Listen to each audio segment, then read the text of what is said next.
Olá pessoal, sejam muito bem-vindos ao canal O Mundo de Nações. No conteúdo de hoje, vamos dar continuidade à série chamada Poder, os 5 pilares de uma nação invencível. Nessa série você vai conhecer os 5 domínios, o segredo das superpotências. Nessa série, mostro 5 tipos de poder onde as nações expandem a sua influência pelo mundo e enquanto esses 5 poderes estiverem sendo dominados e mantidos, essa nação será superior às outras nações. Neste segundo vídeo vamos tratar do segundo pilar, o domínio econômico. Mas antes, deixem o seu like, se inscrevam no canal e ativem o sino das notificações para não perderem um conteúdo novo.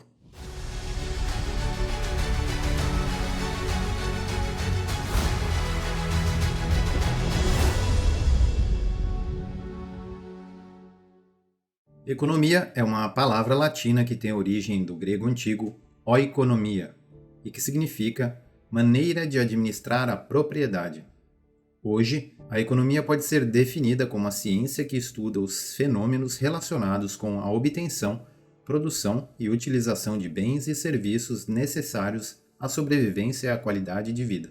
O sistema econômico dominante que temos hoje no mundo tem as suas raízes no fim do feudalismo e início do agrarianismo, no século XVI, onde a economia começou a ser cada vez mais baseada em dinheiro. Mais tarde, o sistema econômico evoluiu para o mercantilismo, uma política econômica nacionalista que buscava concentrar recursos materiais explorados em colônias dentro do país e aumentar as exportações. Essa abordagem ajudou a solidificar o poder econômico das nações durante a sua fase de desenvolvimento. Já no século XVIII, ocorre um ponto de virada significativo na economia global. Com o advento da primeira revolução industrial, o capitalismo foi estabelecido como um modelo de produção dominante, se espalhando pelo mundo pelo processo de globalização. Tamanha a importância deste pilar para uma nação, que o filósofo escocês Adam Smith, considerado o pai do capitalismo e da economia política, criou a famosa obra A Riqueza das Nações de 1776 e definiu a economia política como uma investigação sobre a natureza e as causas da riqueza das nações. O poder econômico é um dos principais pontos de partida para ser uma superpotência. Quanto maior e mais poderosa uma nação for neste pilar, mais capital e mais potência ela tem para se movimentar no xadrez geopolítico do mundo. O poder econômico é um tipo de poder que pode ser classificado como hard power, assim como o poder de defesa visto no primeiro vídeo da série, porém com um grau menor de agressividade. O poder econômico pode ser exercido através de meios pacíficos como potencial de produção, compra, venda e interferência na economia por parte do Estado, ou em formas agressivas como sanções econômicas, por exemplo. Não existe superpotência sem um poder econômico bem desenvolvido. Antes de conhecermos as nações mais poderosas do mundo nesse pilar, é importante esclarecermos um ponto de extrema relevância no aprofundamento da teoria dos 5 domínios. É possível incluir no poder econômico 2 elementos que são, na minha visão, erroneamente classificados por si só como domínios. Eu particularmente não os considero por si só como sendo pilares de poder, pois são indicadores que não expressam com precisão nem de forma diretamente proporcional o poder de algumas superpotências atuais, sendo melhor classificados como elementos que estão diretamente ligados e incorporados ao poder econômico, e que podem potencializar este mesmo poder quando bem aproveitados. Esses 2 elementos que potencializam o poder econômico são, o primeiro e mais importante, o tamanho populacional de uma nação, que está diretamente ligado ao trabalho para se efetuar a obtenção, produção e utilização de bens e serviços, pois quanto maior a população de uma nação, maior será a mão de obra. E o segundo elemento, o tamanho territorial, que pode estar ligado diretamente à quantidade de recursos naturais para a produção dos bens e serviços. O problema é que, se uma nação consegue aproveitar melhor sua mão de obra em relação a outra e compensar a escassez de recursos naturais importando de outras nações, ela contorna esses 2 problemas, obviamente, até um certo limite. Para entendermos melhor este problema da classificação destes indicadores como domínios isolados, vamos tomar um exemplo.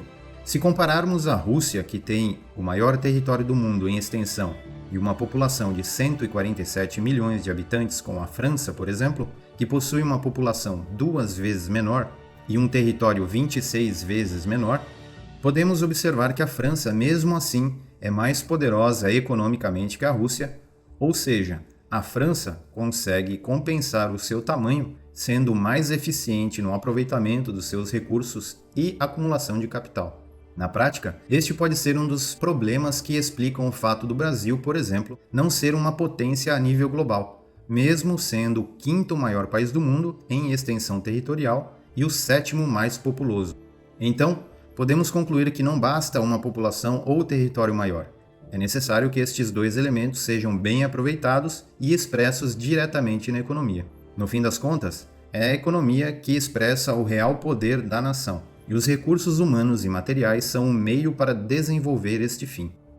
Tendo esclarecido esses pontos, podemos trazer alguns indicadores que são extremamente precisos para determinar o real poder econômico dos países. O primeiro indicador é o patrimônio líquido nacional, ou a riqueza total acumulada dos países. Este dado é fornecido pelo Instituto de Pesquisa Credit Suisse, que é uma think tank do Banco Credit Suisse, pertencente ao grupo suíço UBS, o maior banco privado do mundo. Este indicador mostra a soma total do valor dos ativos de um país menos os seus passivos. É um indicador importante da capacidade de uma nação contrair dívidas e é um dos mais importantes indicadores do mundo do poder econômico de uma nação. Podemos observar que os Estados Unidos lideram o ranking com uma riqueza total de impressionantes quase 140 trilhões de dólares, concentrando 1/3 da riqueza total do mundo. O segundo país na lista é a China, com 84 trilhões de dólares. Em terceiro, temos o Japão, com pouco mais de 22 trilhões de dólares. Em quarto, temos a Alemanha, com pouco mais de 17 trilhões de dólares, e em quinto, o Reino Unido, com 15 trilhões de dólares. O segundo indicador é o PIB nominal, o Produto Interno Bruto nominal. O PIB é a soma de todos os bens e serviços produzidos em uma nação, em um período de tempo. Vamos usar o período de um ano para nosso segundo indicador. Esse é um dos melhores indicadores para se analisar a produtividade bruta de uma nação e a sua força econômica. Vale ressaltar que vamos comparar as nações pelo PIB nominal, ou seja, o valor de mercado de todos os bens e serviços, a taxa de mercado. Existe outro tipo de análise do PIB chamado PIB-PPC, ou PIB por paridade de poder de compra. Este tipo de cálculo do PIB tenta corrigir a diferença do poder de compra do dólar nos diferentes países. Por exemplo, se o dólar compra mais no Brasil do que na Itália, o PIB no Brasil será aumentado no cálculo do PPC. Já se o dólar tem um poder de compra menor na Itália, não terá o aumento que obteve no cálculo no caso do Brasil. O problema deste cálculo é que ele não é confiável e é um erro comparar países por este modelo de PIB, pois ele não expressa de forma adequada o fluxo financeiro entre os países, nem compara de forma correta a qualidade de bens e serviços de cada nação, sendo o PIB por paridade de poder de compra mais útil para se analisar o mercado interno de uma nação. O FMI, por exemplo, afirma que o PIB por paridade de poder de compra não é uma medida adequada para se comparar as dimensões dos países na economia, porque os níveis de preços PPC são influenciados por serviços que não são transacionados no mercado internacional e que são mais relevantes a nível interno do que a nível global. E afirma que o PIB nominal, a taxa de câmbio do mercado internacional, é a forma de comparação mais correta. Então, analisando o ranking das superpotências por PIB nominal, em 2023, de acordo com o FMI, podemos observar que os Estados Unidos lideram a lista com um PIB de 26,85 trilhões de dólares. Em segundo lugar, vem a China com 19,37 trilhões de dólares. Em terceiro, o Japão com 4,4 trilhões de dólares. Em quarto, a Alemanha com 4,3 trilhões de dólares. Em quinto, a Índia com 3,73 trilhões de dólares. Já o terceiro indicador é o cruzamento de dois dados, o PIB per capita nominal, o Produto Interno Bruto nominal por habitante, baseado na lista das maiores potências por PIB nominal. O indicador do PIB nominal per capita é calculado da seguinte forma: pega-se o PIB nominal e se divide pelos habitantes da nação.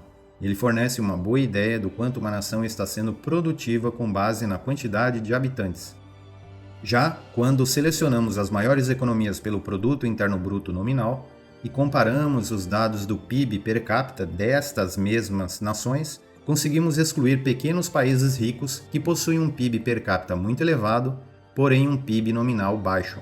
E só comparamos a produtividade de capital por habitante das superpotências a nível mundial.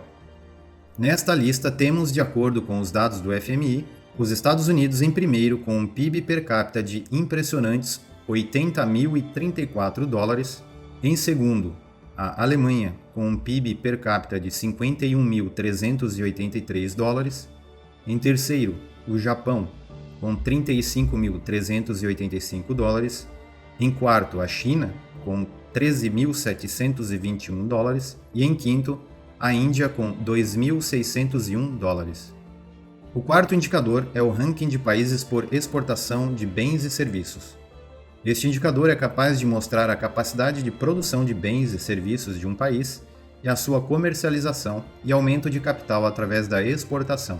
Segundo o Banco Mundial, o país que lidera essa lista é a China, exportando ao mundo em 2022 $3,71 trilhões. Em segundo lugar vem os Estados Unidos com $3,01 trilhões.